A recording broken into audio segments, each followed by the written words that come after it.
que dice la hermana Georgina. La hermana Georgina, ¿qué dice? La hermana Elsie se animó y dijo que sí. ¿Qué dice la hermana Georgina? Está ocupadita la hermana Georgina. Hermano Saldarriaga, ¿sí o no? Sí, le doy un like. Un like. Muy bien, hermano Saldarriaga, perfecto. O sea, Hermana Silvia Beltrán, que sí hay que guardar las fiestas y no es que no hay que guardarlas. que no hay que guardarlas. Muy bien. Hermana Silvia, ¿usted qué dice, hermana Silvia Beltrán? ¿Cómo, ¿Sí cómo, o cómo? no? Perdón, perdón, Es hermana, ¿qué sí? ¿Hay que guardar, no hay que claro, guardar las fiestas? Sí. que sí son importantes. O sea, ¿sí o De que no? son Sí, son importantes, pues. importantes. Ah, bueno, que sí, dice la hermana Silvia. Muy bien, hermana Silvia. Muy bien. Vamos con la hermana Olga Lilia. Bueno, yo sé que la hermana Olga Lilia piensa que sí. Muy bien. Vamos con la hermana Marta. Hermana Marta, ¿sí o no? No, yo pienso que no.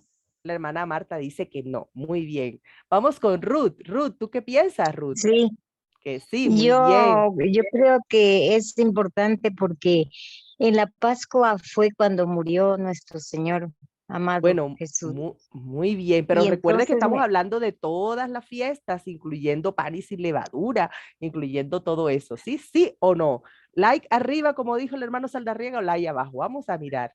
Hermana, y Pero, si me, y si me hermana, no especificó equivoco, si literalmente o simbólicamente se van a guardar las fiestas, no ahí es especificó donde está esto. el punto. Usted solamente toma una decisión, sí o no, y después nos No, explica pero por no. qué sí, por qué no. Hermana Entonces Ah, Ala yo digo, Lalema, yo digo no, Yo digo él sí no. porque dice la que no. pregunta no fue Yo tan digo que no. comprensible. Al hermano Alan Alemán dice que no. Bueno, vamos a ver. Yo Bueno, digo que queridos no. hermanos. Bueno, entonces vamos a descubrir si sí, vamos a descubrir que no. ¿Qué dice el espíritu de profecía? Vamos a descubrirlo y tomamos una decisión, si sí o si no. Pero definitivamente este año pasó sin pena ni gloria algunas fiestas, pero el otro año vamos a prestar atención, ¿verdad? Depende de lo que nos diga el espíritu de profecía. Entonces comenzamos con las fiestas solemnes. Y Muy para bien. eso Muy bueno el necesitamos tema de tener hoy. Qué a la interesante. mano, debemos tener a la mano el libro de Levíticos 23, queridos hermanos. Entonces vamos a estar haciendo aquí lecturas de Levítico 23. Permítame, yo lo abro de una vez para comenzar la predicación de esta noche y de paso voy a hacer la presentación. Aquí está.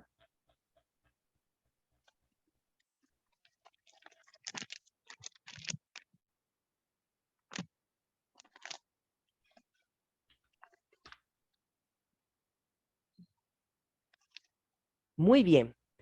Fiestas solemnes. Y nuestro texto base, aunque vamos a ver otros textos, se encuentra en Levíticos 23. Levíticos 23. Vamos a ver qué nos dice Levíticos 23 y qué nos dicen otros textos bíblicos acerca de las fiestas solemnes. Vamos a comenzar. Bueno, vamos a comenzar a leer. Dice Levíticos 23, versículo 1. Habló Jehová a Moisés diciendo, habla a los hijos de Israel y diles, las fiestas solemnes de Jehová, las cuales proclamaréis como santas convocaciones serán estas. Estábamos hablando de este tema también en Nueva Zelanda y yo le tengo que dar gracias al hermano Edison Hill porque me hizo caer en cuenta de algo. No, nosotros normalmente hablamos de las fiestas de los judíos, pero este versículo me dice que no es de los judíos, es de Jehová. Las fiestas solemnes de Jehová, las fiestas solemnes de Yahweh, las fiestas solemnes de Dios, son de Él, no son de los judíos. Recordemos que el pueblo judío es el pueblo modelo que escogió Dios para enseñarle muchas cosas a la humanidad. Y dentro de las fiestas solemnes que el Señor le dejó y que ellos de manera literal la guardaron, hay una cantidad de significados para la salvación que nos alcanzan a nosotros en nuestros días. Entonces dice, versículo 3, 23:3, dice, 6 días se trabajará, mas el séptimo día será de reposo, santa convocación, ningún trabajo haréis, día de reposo es de Jehová en donde quiera que habitáis. Primera fiesta solemne, el sábado. Hermanos, yo he escuchado a personas que predican acerca de las fiestas solemnes y dicen, son 7. número perfecto, ¿sí? Pero yo digo aquí, pero, ¿por qué? Porque aquí dentro de las fiestas solemnes, el Señor comienza con el sábado. Y si el Señor lo coloca dentro de Levítico 23, que son las fiestas solemnes, ¿quiénes somos nosotros para sacar el sábado? No podemos sacar el sábado. Primera fiesta solemne que se celebra de manera semanal es el sábado, el Shabbat, el Sabbat. Debemos tener en cuenta que las personas que hablan de siete fiestas solemnes hay que ponerle un apellido, anuales. Ahora sí, son 7 anuales. Creo que se llama, si no me corrigen, las fiestas anuales, las convocatorias anuales, y cada convocatoria se le llama sabatón. Y está el sábado, que está incluido aquí en las fiestas solemnes, que no es anual, sino que es semanal. Entonces, primera fiesta solemne, el sábado. Hermanos, ¿por qué es tan importante el sábado? Recordemos cuál es la función de Cristo que recordamos el sábado. A ver, hermano Luis Bejarano, ¿qué función de Cristo recordamos el sábado? ¿Cristo como qué? Nuestro creador. Como ¿Cristo creador. qué? Creador. Muy bien, hermana Ruth, hermana Olga. Cristo creador. Nos recuerda que Cristo es nuestro creador. Nos recuerda que somos criaturas, que estamos sujetos porque alguien nos diseñó, tenemos un Señor. Entonces, de semana en semana, tenemos que celebrar esto, celebrar la creación de Dios. Entonces, el sábado es el séptimo día y esta es una fiesta que se celebra de manera semanal. Y aquí recordamos la función de Cristo como creador. Muy bien. Ahora sí, comenzamos con la primera fiesta anual, pero que es la segunda fiesta como aparece aquí en Levítico 23. Sin embargo, es la primera fiesta anual. Dice, estas son las fiestas solemnes de Jehová, las convocaciones santas, a las cuales convocaréis en sus tiempos, año por año, ¿cierto? En el mes primero, a los 14 del mes, entre las 2 tardes, Pascua es del Señor. Y a los 15 días de este mes es la fiesta solemne de los panes. Bueno, vamos a hablar primero de la Pascua. Pascua, día del Señor. Entonces, fíjense ustedes, aquí nos dicen que el día 14 de Nisan. Pero de ese animalito que está ahí, ese animalito que se sacrifica en la Pascua, que era un cordero sin mancha, un cordero sin contaminación, un cordero perfecto de un año. Si la familia era pequeña y no tenía platica para conseguir ese cordero, tenía que unirse con otros vecinos para conseguir ese cordero. Ahí sí ya no aplicaba ni palomita, ni codorniz, no aplicaban otros animales, tenía que ser un cordero de un año, tenía que ser perfecto, sin mancha, sin contaminación, tenían que comerlo entero. ¿Cómo lo sabemos? Bueno, vamos a leer, vamos a pedirle el favor a la hermana Olga Lilia, si nos puede leer, ¿cómo se llama esto? Vamos a leer, hermana Olga, Sí. Éxodo 12. ¿Tiene usted a la mano Éxodo 12? Sí. 12. Sí. A partir del El 1. 1 para adelante. Sí. Dice la palabra del Señor. Y Jehová habló a Moisés y a Aarón en la tierra de Egipto, diciendo, este mes os será principio de los meses. Será para vosotros el primero en los meses del año. Hablad a toda la congregación de Israel, diciendo, en el 10 de este mes, tómese cada uno un cordero por las familias de sus padres, un cordero por familia. Y si la familia fuere tan pequeña que no baste para comer el cordero, entonces tomará su vecino inmediato a su casa y según el número de las personas, cada uno conforme a su comer, echaréis la cuenta sobre el cordero. Vuestro cordero será sin defecto, macho de un año. Lo tomaréis de las ovejas o de las cabras y habéis de guardarlo hasta el día 14 de este mes. Y lo inmolará toda la congregación del pueblo de Israel entre las dos tardes. Tomarán de la sangre y pondrán en los 2 postes y en el dintel de las casas en que lo han de comer. Y aquella noche comerán la carne asada al fuego y Hasta panes ahí, en el... hermanita. Sí, Amén. Muchas gracias. Sí. Muy bien. Entonces, fíjense ustedes. Yo les hago una pregunta. ¿Cuándo se celebró la primera Pascua? Eh, en el Edén. Dice la hermana Ruth que en el Edén. ¿Quién dice algo diferente? Mm, eh, pues sí, pudiéramos decir que sí, porque fue cuando fue muerto el corderito. Bueno, la Para el primera, pueblo. Egipto. Cuando salieron de Egipto. muy bien, hermana Elsie, la primera Pascua, literalmente hablando de lo que significa Pascua, fue en Egipto. La palabra Pascua significa paso, salida. Pesaj en hebreo, salida. Y es una salida de esclavitud a libertad, una salida hacia la libertad. La primera Pascua propiamente dicha, o sea, en términos literales, fue en el desierto cuando después de haber caído la 10ª plaga, perdón, después de haber caído la plaga en el desierto, en Egipto, entonces esa misma noche en que murieron los primogénitos, el Señor los puso a ellos a comer el cordero pascual.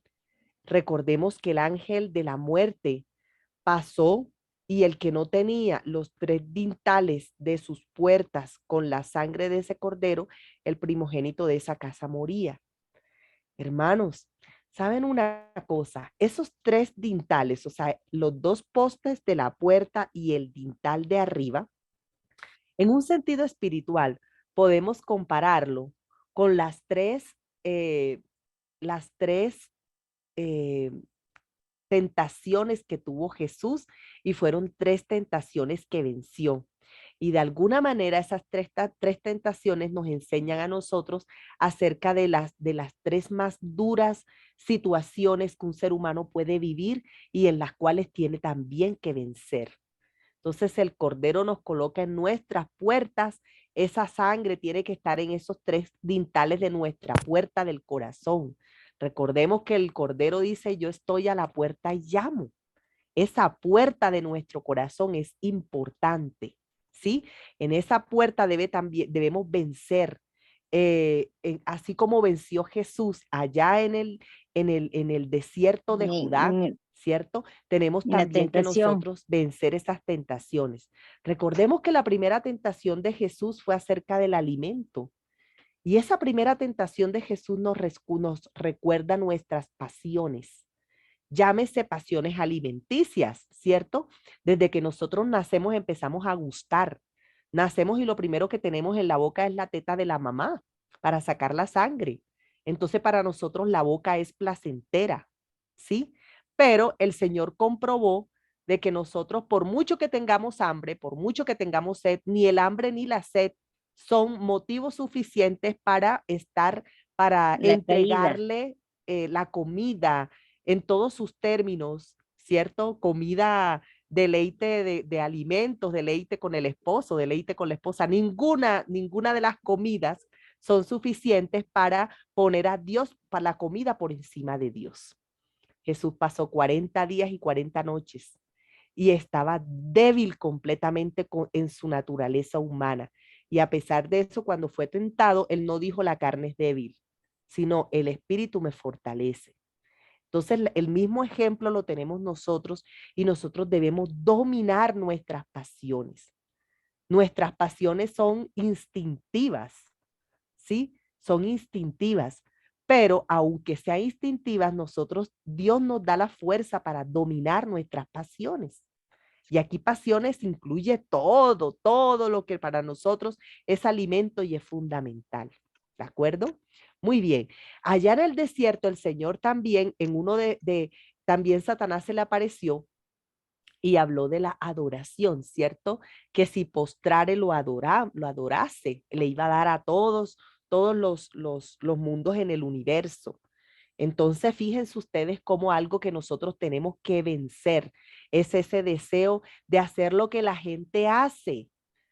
Mucha gente, para donde va Vicente, va la gente. Nosotros no podemos ser ese tipo de cristianos. Tenemos que vencer, demostrando que no hacemos lo que dice la mayoría, hacemos lo que nos pide Dios. Y somos adoradores de Dios, verdaderos adoradores de Dios, adoradores del altar de nuestra casa, adoradores del día sábado, el día especial que Dios dejó para adorarle, adoradores de todos los días, no nada más de sábado, ¿cierto?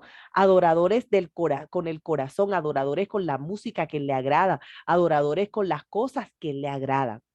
Entonces, fíjense ustedes cómo la adoración es un punto culminante que nos separa del resto. No estamos hablando de otras iglesias, no estamos hablando ni siquiera de nuestra propia iglesia, estamos hablando de seres humanos que adoran verdaderamente a Dios y que por esa adoración que hace el Señor, cuando pase el ángel de la muerte, estamos cubiertos con la sangre del Cordero. Y en fíjense, los tiempos finales también, hermanita. En los amén, tiempos así es. finales va a ser las 3 tentaciones. Amén. El Bueno, alimento y entonces habíamos hablado del alimento, habíamos hablado de adoración. de las pasiones. ¿Cuál es la que falta? Cuénteme, ¿cuál es la que falta? ¿Cuál es la tentación que falta? La riqueza, Muy bien. los tesoros del mundo. Dice, muy bien. Así es, codicia. hermana Ruth, la codicia. Tanto es así que el conflicto de los siglos tiene un capítulo especial reservado para la codicia. Así como lo dice la hermana Ruth, la hermana Silvia. Mateo 4:5. Entonces el diablo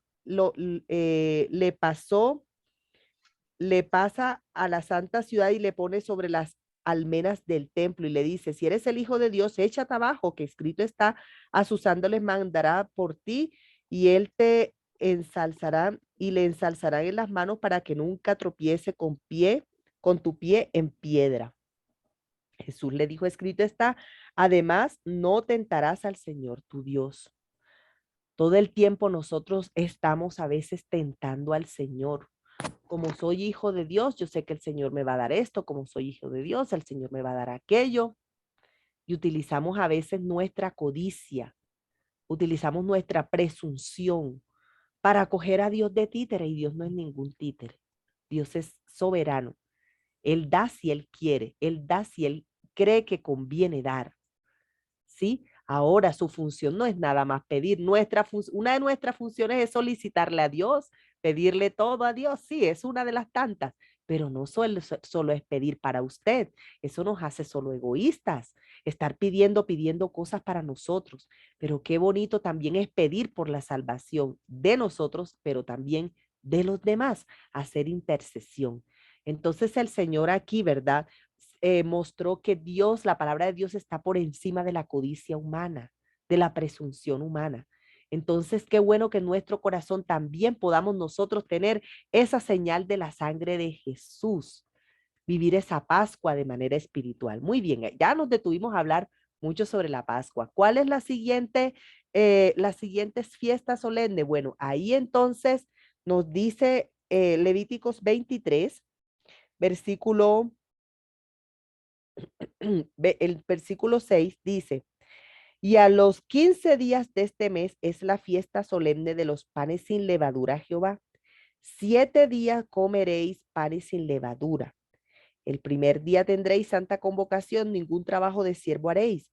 Y ofreceréis a Jehová 7 días ofrenda encendida. El séptimo día será santa convocación y ningún trabajo de siervo haréis. Y habló Jehová a Moisés diciendo, bueno, listo. Entonces, entre el día 15 y el día 21 de Nisan, los panes sin levadura. Hermanos, recordemos, ahora sí vamos a regresar, hermano Orgalilia, usted estaba teniendo la lectura de Éxodo 12, por ahí por donde le dejó la lectura, puede leer ese versículo bíblico que dice, ¿cómo comieron ellos la Pascua? Hermana Orgalilia. Se fue la hermana Orgalilia. No, aquí estoy. Éxodo Del 15 para adelante, del 15. Sí, sí, muchas gracias, hermano.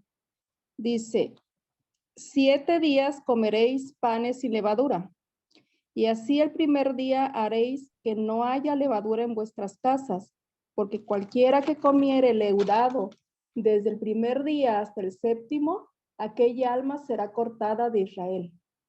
El primer día habrá santa convocación y asimismo en el 7º día tendréis una santa convocación. Ninguna obra se hará en ellos, excepto solamente que aderezaréis lo que cada cual hubiere de comer. Y Muy bien, guardaréis, hermana. ¿sí? Qué pena. Amén. Y si puede leer también el versículo 8. Sí, claro, 12:8. Y aquella noche comerán la carne asada al fuego, y panes sin levadura con hierbas amargas lo comerán. Amén. Ujú, Fíjense amén. ustedes, con hierbas amargas, panes sin levadura con hierbas amargas. El Señor dejó explícitamente dicho que nada cosa leudada entrará en su santuario. Nada leudado. ¿Sí? La levadura, recordemos que el pan es uno de los alimentos procesados más antiguos de la historia humana. Tanto es así que Dios le dice a Adán, con el sudor de tu frente que conseguirás el pan, ¿cierto? Ya nosotros, cuando nosotros revisamos los libros históricos, vemos que en Mesopotamia, por allá los sumerios, ya se alimentaban con pan, pero el pan era cereales tostados al sol y molidos, y hacían harina de esos cereales y las cocían con agua y hacían como tortas de pan. Hermanos, el pan que es venenoso, el pan que es dañino, se lo inventaron, adivine, ¿quién se inventó el pan dañino? ¿Quién me dice? Los que saben un poquito de historia. ¿Saben ustedes quiénes? A ver, los amantes de la historia. Hermana Silvia, hermana Elsie, hermano Saldarriaga. ¿Saben ustedes qué cultura fue la que creó ese pan blanco cernido con levadura? Los egipcios. Los egipcios. Los egipcios dañándolo todo, ¿verdad? Dañándolo todo. Ese pan, ese pan blanco lo crearon los egipcios. Ellos cogían el trigo, lo molían, cernían el trigo, le echaban levadura para mejorarle supuestamente el sabor y lo hacían blandito, cauchoso. Y la gente decía, qué rico. Entonces ahí comenzó el pan que nosotros comemos, pero no era ese pan el que existió desde antes, ¿sí? Eso era un pan diferente. Entonces los egipcios eran quienes se inventaron ese pan. Y esa levadura, de alguna manera, le hacía daño al estómago, le hacía daño al cuerpo. Y esa levadura terminó también representando la hipocresía, ¿cierto? Fíjense ustedes cuántas veces Jesús no habló en el Nuevo Testamento de que no le coloquen la levadura habló de la levadura de los fariseos. Entonces, la levadura viene siendo en sentido espiritual un símbolo de la hipocresía. Entonces, esos panes que se comían en esa fiesta no tenían nada de levadura. Y lo curioso es que se comían con panes con hierbas amargas. Ustedes dirán, hermana, ¿y qué significa que comían panes y levadura con hierbas amargas? Bueno, lo vamos a ver ahorita en el ministerio de Cristo, pero para los israelitas, de manera literal, cada año cuando ellos consumían sus panes sin levadura con hierbas amargas, recordaban el sinsabor feliz y triste de la salida de Egipto. Un sinsabor, es decir, era feliz porque cuántos años habían ellos esperado ser libertados de Egipto, habían esperado muchísimos años. ¿Cuántos años? O sea, 430 años nos dice la escritura. 430 años es un promedio desde el descubrimiento de América hasta nuestra época. ¿Y cuánto ha pasado desde el descubrimiento de América? Creo que desde el descubrimiento de América son 520, 530 años, no logro precisar, pero 430 es un periodo similar, es mucho tiempo. y ellos esperaron, aguardaron su liberación por mucho tiempo. ¿Cómo puede sentirse un pueblo que le ha rogado a Dios ser liberto y luego es liberto? Luego son liberados. Debe sentirse feliz, ¿verdad? Pero para ellos no fue del todo feliz, porque recordemos que para ellos ese día que salieron de Egipto, el día anterior, había un gran clamor de muerte en todo el país. Y recordemos que ellos tenían sus afectos también, tenían sus vecinos, tenían compañeros de trabajo, tenían muchas personas que querían y que también eran egipcios. Habían algunos que se habían inclusive hasta mezclado con egipcios. Entonces no era una fiesta feliz, feliz, era una fiesta feliz con un sinsabor amargo. Y ahora que veamos el ministerio de Cristo, vamos a retomar esa partecita de los panes ácimos o panes sin levadura. ¿De acuerdo? Muy bien. ¿Cuál es la siguiente fiesta solemne? Bueno, sigamos nuevamente para Levíticos 23. Levíticos 23, versículo 10 dice, habla a los hijos de Israel y diles, cuando hayáis entrado en la tierra que yo os doy y seguéis su mies, traerás al sacerdote una gavilla por primicia de los primeros frutos de vuestra siega, y el sacerdote mecerá la gavilla delante de Jehová para que seáis aceptos. El día siguiente del día reposo la mecerá. Y el día que ofrezcáis la gavilla, ofreceréis un cordero de 1 año sin defecto en holocausto a Jehová. Eso es importante. ¿Saben por qué? Porque en todas las fiestas solemnes, a pesar de que la Pascua es esa fecha especial de la muerte del cordero, todas las fiestas solemnes tenían cordero, todas. ¿Sí? Bueno, los panes ácimos también tenían su cordero, que era el cordero pascual. Pero el día que se llevaban las primicias, ese día también se mataba un cordero, y eso lo podemos también ver en Números, en el libro de Números. Dice, no comeréis pan, ni grano tostado, ni espiga fresca hasta este mismo día, hasta que hayáis ofrecido la ofrenda de vuestro Dios. Estatuto perpetuo es por vuestras edades en donde quiera que habitéis. Y contaréis desde el día que sigue. Bueno, aquí, hasta aquí vamos a dejar la fiesta de las primicias, que en hebreo significa bikurín, que en hebreo es bikurín. Bikurín, primero frutos. Durante el año habían diferentes, ¿cómo la palabra es? Sembrados y diferentes cosechas. Hermanos, yo quiero llamarlos a todos a la reflexión. Ellos salieron de Egipto con muchos alimentos, con muchos elementos, ¿cierto? Pero recordemos que pasaron 40 años vagando en una zona desértica. ¿Será que en el año 10 o en el año 15 todavía les habrá quedado grano del que sacaron de Egipto? La respuesta es no, ¿cierto? Y recordemos que ellos en el santuario había aceite, habían panes, había jugo de uva. ¿Ustedes nunca se han puesto a pensar cómo es eso posible? Es decir, si ellos vivieron en el desierto y en el santuario no faltó el vino, no faltó el aceite, no faltaron las tortas hechas o las gavillas, porque también se presentaron cuando estaban en el santuario, no faltaron los panes sin levadura. ¿Cómo? ¿De a dónde? ¿De qué materiales? ¿De qué elementos se hacía todo eso? Interesante, ¿verdad? Quiere decir que a pesar de que estaban en el desierto, Dios hacía provisión y ellos tenían, mientras la nube estaba detenida en el desierto, ellos trabajaban. Había lugares en el desierto donde ellos podían sembrar y a los 3 meses ya tenían una cosecha. Fueron 40 años en un desierto. Y en 40 años, ¿con qué fue ungido? ¿Con qué eran ungidos los hijos de Aarón? Eran ungidos con aceite. ¿Y de dónde salió ese aceite? Parte de ese aceite lo pidieron de los egipcios, eso es cierto. Ajá, ¿y cuando se acabó? Y luego en el santuario no se utilizaba frecuentemente el aceite. Claro que sí. Entonces, ¿de dónde salió ese aceite?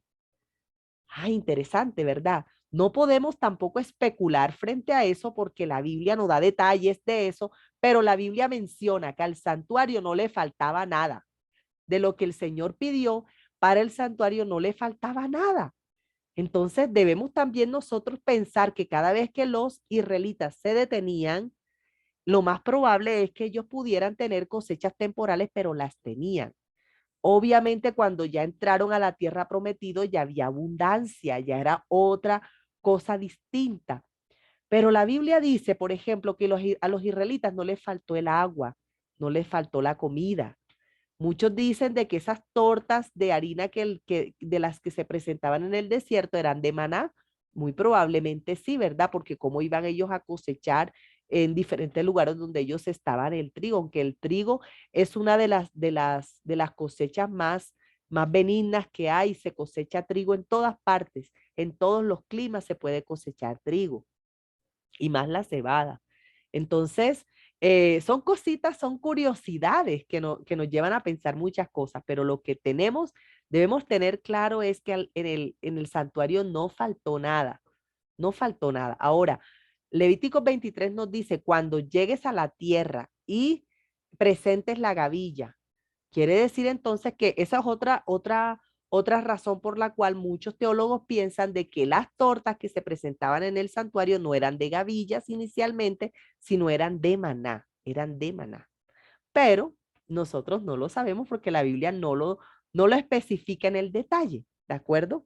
Muy bien. Entonces, Bikurim son esas primicias que se presentaban de las primeras cosechas. Entonces, ellos no podían comerse ni un solito grano de esas primicias hasta que no se presentaran delante de la presencia de Jehová.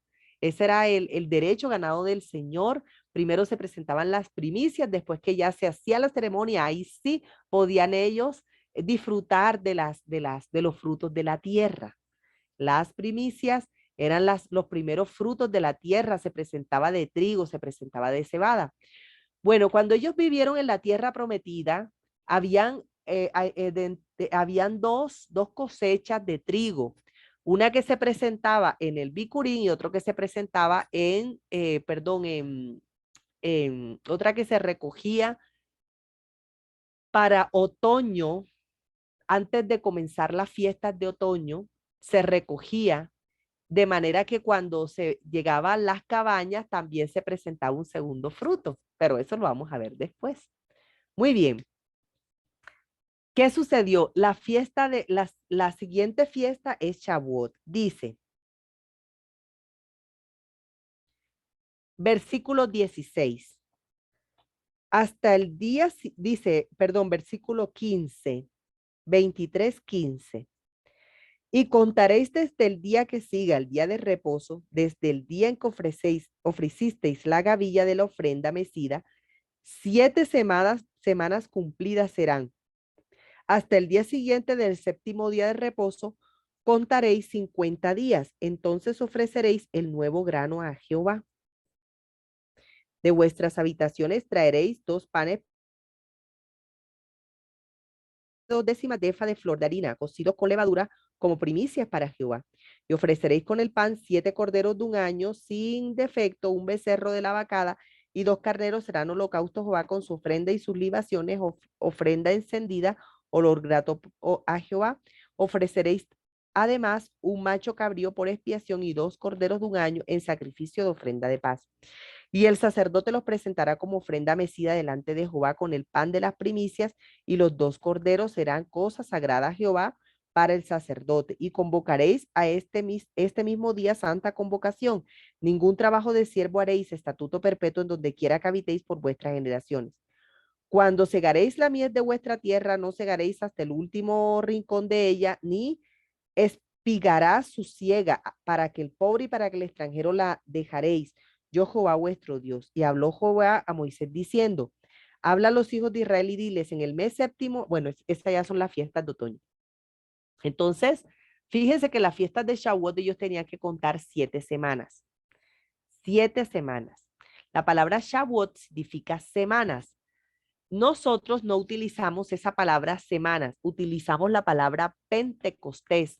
Pentecostés es una palabra griega. Pentos significa 5, ¿verdad? Entonces Pentecostés significa 50 días. 50 días. El hermano Edison estaba hablando ayer del número 50, lo importante también que es para el Señor. Días número 50 asociado al Espíritu Santo. Entonces, 7 semanas son 50 días, nuestro Pentecostés.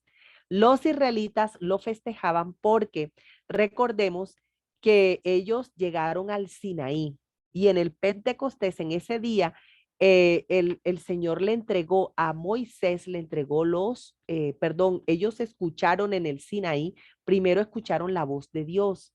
Y en esa voz de Dios, el Señor mostró los 10 mandamientos, les dijo los 10 mandamientos.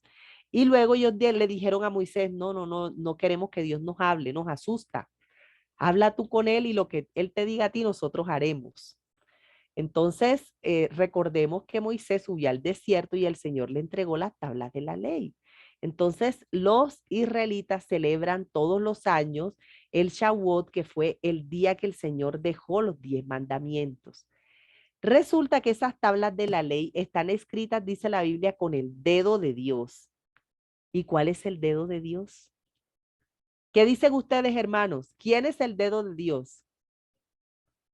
¿Qué dice el pastor Óscar Otilio? El teólogo Óscar Otilio, ¿qué dice? ¿Cuál es el dedo de Dios? El Espíritu Santo. Muy bien, hermana Silvia. El Espíritu Santo.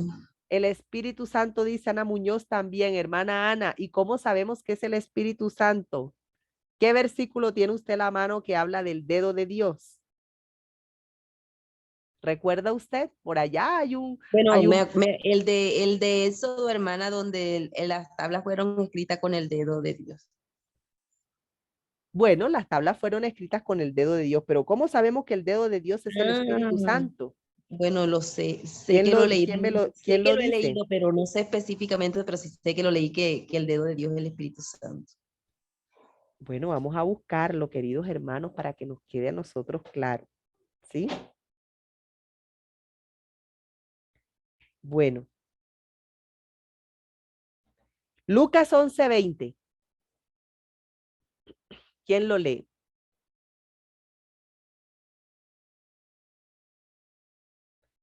Los hermanos hoy están, en Colombia es lunes festivo. Y entonces los hermanos también están como que, ay, como que ya no están activos. Vamos, hermanos, ¿quién lee? Lucas 11:20. Mas si el dedo de Dios hecho yo afuera, por si el dedo de Dios hecho yo fuera los demonios, ciertamente el reino de Dios ha llegado a vosotros. Aquí dice que por el dedo de Dios echa fuera a los demonios, ¿verdad? Y este mismo texto lo encontramos en Mateo. ¿Y cómo dice Mateo, hermanos? ¿Cómo dirán Mateo? Aquí habla del dedo de Dios, ¿cierto? Y entonces, Mateo, ¿qué, hermana? Mateo,